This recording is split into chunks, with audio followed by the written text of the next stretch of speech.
Hi everyone, my name is Dr. Andrea Pearson, and I'm a wife, a mother of 3 children, and a dermatologist who lives in the Keene, New Hampshire area. And I recently joined MyCatholicDoctor, and I'm very excited to be providing care, Catholic health care to patients. One of the ways I thought that I would introduce myself is through a little talk on skin cancer and sun protection. May is Skin Cancer Awareness Month, and there are 3 main types of skin cancer that we talk about. There are a few others as well, but they're a little bit more rare. And so I'm going to talk about the 3 types of skin cancer that we see and what you should be looking for and when you should get something checked. And also a little bit about sun protection and sunscreen. So sun exposure can be a good thing. It's not all a bad thing. We don't have to hide from the sun.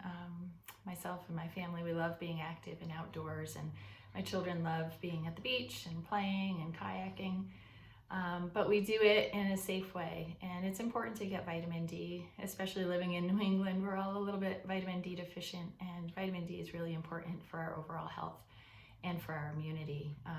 And it's through sun exposure and actually processing in the skin that we make vitamin D in our body. The sun can also have some benefits as an anti-inflammatory. So a lot of patients with skin disease will notice that their acne improves in the summer, that psoriasis actually gets better, and there is a treatment where we harness the safe wavelengths of light in a form called phototherapy for patients with psoriasis to help reduce the inflammation and clear their disease. And some forms of eczema can also be improved by sun exposure. So it does have some therapeutic and beneficial effects, not just for the body, but also for the mind and for the soul. Getting out and being active is always a great thing. Chronic sun exposure or repeated sunburns, however, can also increase your risk of skin cancer. So chronic sun exposure can increase your risk of melanoma, which is our most fatal skin cancer. It's the most aggressive form of skin cancer that we see, as well as non-melanoma skin cancers, and those are squamous cell skin cancer and basal cell. So melanoma can happen anywhere on the body. We have what we call melanocytes, which are color cells in our skin, and they're present in moles. Now, not every mole that you have is going to turn into a skin cancer. Moles are very normal, and some people have a lot of moles based on their family history and their genetics, and some people have very few moles. So the thing to look out for is if you're over the age of 30 and you get a brand new mole that you've never had before, especially if it doesn't look like the others, or if it's changing or causing symptoms, it's something that you should get checked. Or if you have a mole that's been there for a long time and all of a sudden it starts itching or bleeding or is sore or is changing color, size, or shape. So we use a mnemonic or an acronym called the ABCDEs of melanoma to look for melanoma. So if a mole is asymmetric, if you can't fold it on top of itself and have it mirror one side to the other, then that is a mole that is suspicious. B is for borders. So you want the borders around your mole to be nice and regular. You don't want them to be fuzzy off to one side. You don't want them to be irregular on one side and normal on the other side. C is for color. So you want the mole to have a fairly uniform color in a symmetric fashion. If a mole has more than one color or is changing color, that can signal changes that could be concerning for melanoma. D is diameter. So typically moles that are pencil eraser size or smaller are lower risk, although some melanomas can be very small, and you're looking for, again, those other features. Is it new? Is it asymmetric? Is it different looking? So if it's small, but it fills those criteria, you still want to get it checked. If it's greater than a pencil eraser size and is increasing in size, then that is also something that you might want to get checked by your doctor. And E, I think, is probably the most important one that I talk to my patients about. E is for evolution, so change. So again, new, changing color, changing size, changing shape, causing symptoms. If it's itchy and persistently itchy, that can be a sign that it's having some malignant change. Now, moles are also along a spectrum. So a mole can be completely normal. A mole can turn into melanoma. And it can be somewhere in between. So there are some patients who make funny looking moles, as we call them, or dysplastic nevi. And they can have some atypical features in them, and even on biopsy have some abnormal cells, but not be skin cancer. So if you've never had a skin check and you have a family history of melanoma in more than one first-degree relative, or you have a personal history of melanoma, you should be getting a skin check at least once a year. For the non-melanoma skin cancers, squamous cell skin cancer is caused by chronic sun exposure. A lot of patients will have more fair skin or be sensitive to the sun, but not always.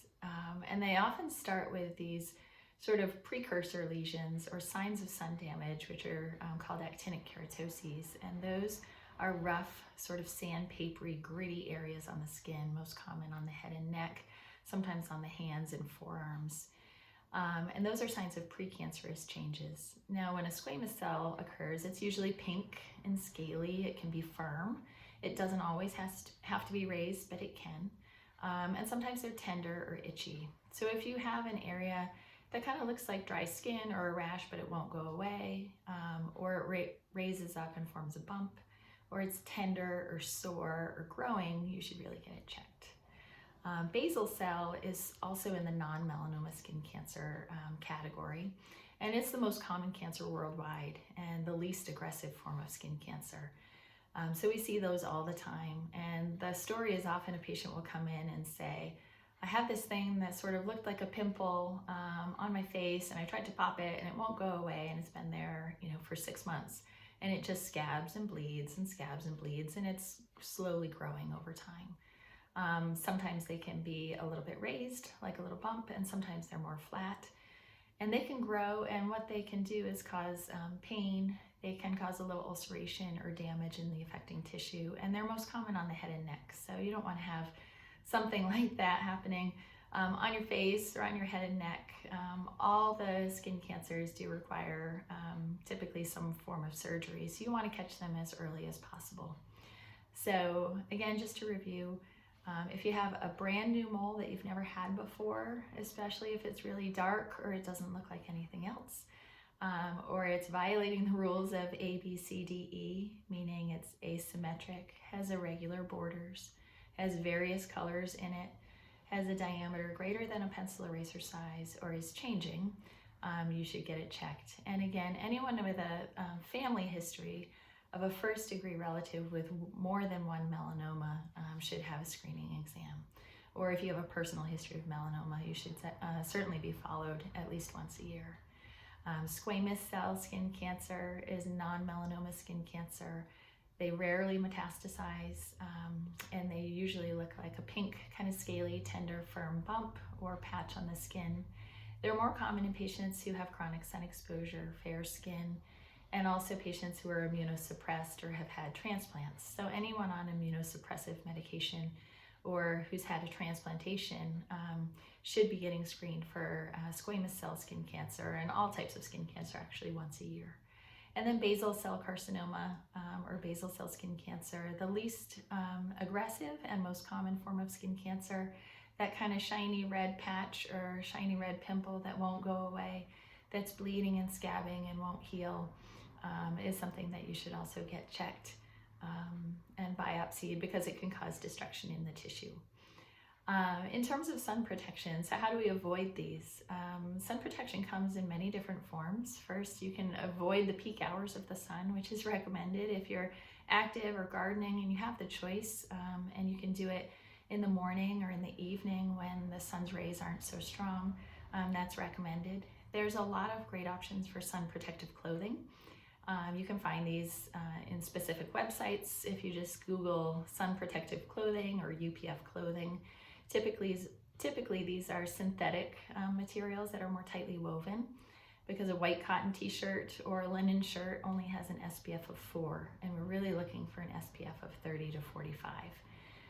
If you have a sun-sensitive skin condition or you've had a history of skin cancer, you may want to increase the SPF of your sun protective clothing or your sunscreen to 50 to 75.